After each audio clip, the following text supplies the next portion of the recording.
Thank you, Joe. Thank you, David. I would like to thank Ms. and Mr. Meijer. I think your park is fantastic because it combines something that we are losing in the normal museum that gets the more and more the feeling like hospitals. Here is life together with art, and I guess art is a consequence of our life. But thank you very much. I think it's beautiful.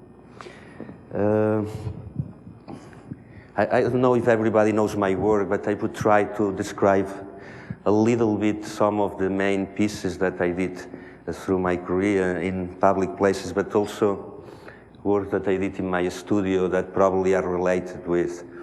I like it to start with that piece that I'm trying to show you how interested I am in architecture, because my main obsession at that time, that was in 1990, it was to try to build up bridges. But I was always a little bit depressed because architects were always working horizontal bridges, which don't connect nothing. And the main intention was to try to invite people to walk to the right places. That means to build up vertical bridges which connect heaven and hell. And that was the first one that I did in the southwest of France. Wait a second. Okay. And the main idea was always to try to catch the energy that I suppose it's enclosed inside the earth, and to connect that energy, let's say our physical energy, with something untouchable like heaven.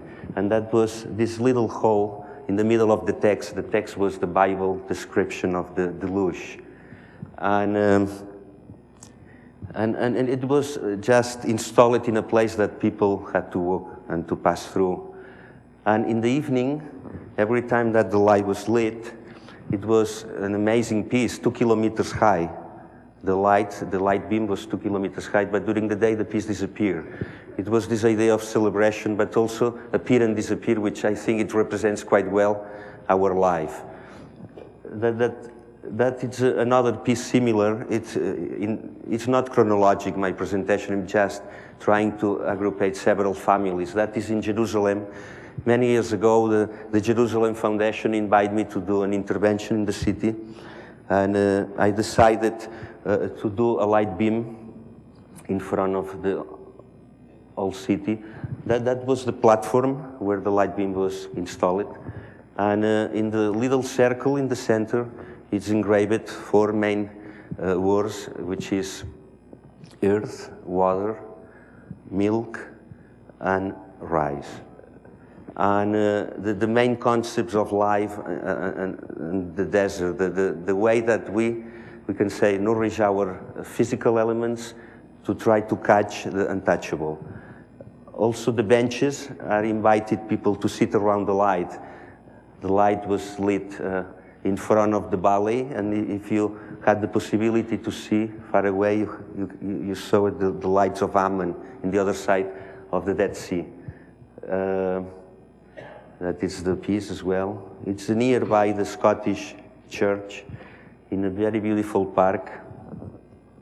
Okay, that is the third example in this kind of pieces, which I did in Newcastle, nearby the Tyne River in the north of England.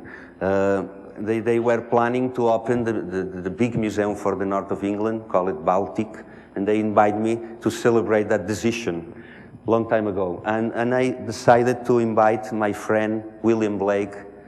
He was living 2 centuries before, but I always felt he was really close by. And the title of the piece was Blake in Gateshead. Gateshead is one side of the Tyne River, the other side is Newcastle. And that piece was pretending, well, to talk about something that I guess in public art it's really important, which is the idea of team. We could not do nothing alone. And the idea of the energy of several people working in the same direction, I always thought it's very important, even in art, which it seems which is something very personal. That's the piece when it's lit. You see from far away, that was the building that they transformed it into museum. And that is the image of the piece reflecting on the water. That was fantastic for me because I really catch that intention to connect heaven and hell as William Blake was dreaming since always. Okay, that is the more recent one, which is a project that I did for BBC in London. The new ad in the broadcasting house in Lagan Place, which is up in Regent Street. It's the old building, the beautiful building, where a lot of brilliant people was working in the 20s and 30s, and that's the old building with the new art. And I decided also to install this kind of crazy piece. Is like a diamond in the roof. And I engraved a text which is an homage to silence. Well, you know, people in BBC Broadcasting House, they control very well words, but I suppose they control even better silence. And that was an homage to the silence. This idea when you take a glass and you are passing your finger around and you feel the vibration of the material. And that was, and every night at 9:30, when it's the news of BBC, the light is lit for about half an hour. It's the idea of celebration. And during the day, it disappears, and the piece gets very, very secret in the top. That is the view of the roof. You can see a little bit the skyline of Westminster.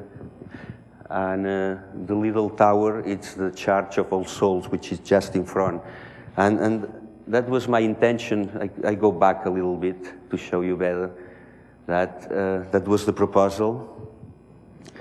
Many times a piece of art has let's say, a content, a secret. It's not only shape. And I was pretending, you see the cone shape in front is the church.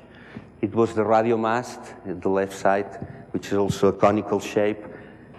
I thought it was, let's say, an old shape, because normally it's the shape that invites God to talk to people.